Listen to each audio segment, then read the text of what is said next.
ஐரோப்பா கண்டம் ஆஸ்திரேலியாவில் நடைபெற்ற 7வது சர்வதேச கோஜ்ரியோ கராத்தே போட்டிகளில் பதக்கம் வென்று கோவை திரும்பிய மாணவர்களுக்கு கோவை விமான நிலையத்தில் உற்சாக வரவேற்பு அளிக்கப்பட்டது. 7வது சர்வதேச கோஜ்ரியோ கராத்தே போட்டிகள் ஐரோப்பா கண்டம் ஆஸ்திரேலியா நாட்டில் கடந்த 4ஆம் தேதி முதல் 8ஆம் தேதி வரை நடைபெற்றது.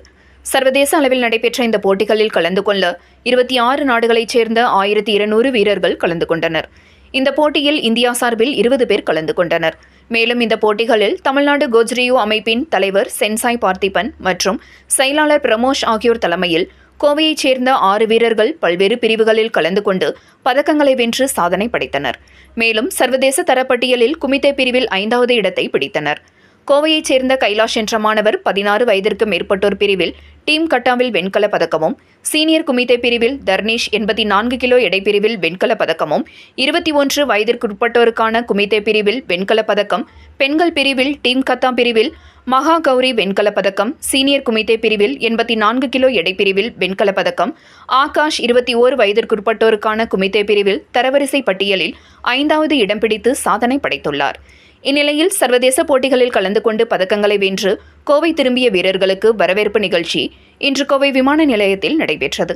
முன்னதாக நிகழ்ச்சி ஒன்றில் கலந்து கொள்ள கோவை விமான நிலையம் வந்த மத்திய நிதியமைச்சர் நிர்மலா சீதாராமன் சர்வதேச அளவில் சாதனைகள் படைத்து நாடு திரும்பிய இந்திய அணியின் தமிழக வீரர்களுக்கு வாழ்த்துக்களை தெரிவித்தார்.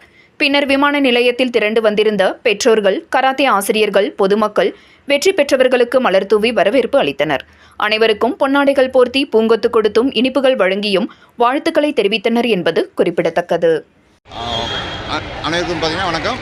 நாங்கள் இந்தியா சார்பில் வேர்ல்டு கோஜ்ரியோ ஃபெடரேஷனுடைய வேர்ல்டு மேட்ச் ஆஸ்திரேலியா நடைபெற்ற வேர்ல்டு மேட்ச்சில் இந்தியாவிலேருந்து மொத்தம் 20 பேர் கலந்துட்டோம்.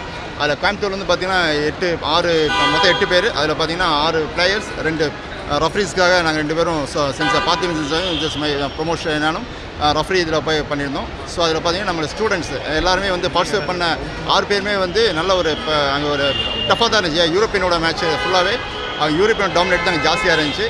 பட் இருந்தாலும் அதையும் ஓவர் கம் பண்ணி நம்ம ஸ்டூடெண்ட்ஸ் எல்லாருமே நல்லா பண்ணி எல்லாருமே பிரான்ஸ் மெடல் அடிச்சிருக்காங்க. ஸோ அது இந்தியாவுடைய பெருமை சேர்த்துருக்காங்க. அதே மாதிரி எங்கள் 2 பேருக்கு ப்ரொமோஷன் எனக்கும் பார்த்திபன் சென்சாய் அவருக்கும் எங்களுடைய ரெஃப்ரி எக்ஸாம் இருந்துச்சு. அதில் ப்ராக்டிக்கல் எக்ஸாம், இந்த தியரி எக்ஸாம் இருந்துச்சு. அதில் முடிச்சு 2 பேருமே இந்த ரெஃப்ரியை செலெக்ஷன் ஆகிருக்கோம். ஸோ இந்தியாவிலேருந்து இந்த 3 பேர் தான் டோட்டலாக ரெஃப்ரி இதுக்கே செலெக்ஷன் போயிருந்தோம்.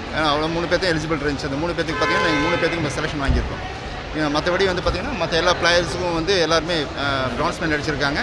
ஸோ தமிழ்நாடு கோஜ்ரியோ ஃபெடரேஷன் சார்பாகவும் வேர்ல்டு கோஜ்ரியோ ஃபெடரேஷன் ப்ளஸ் யூனியன் கோஜ்ரியோ ஃபெடரேஷன் சார்பாக அனைவருக்கும் வாழ்த்துக்களை தெரிவிச்சுக்கிறோம்.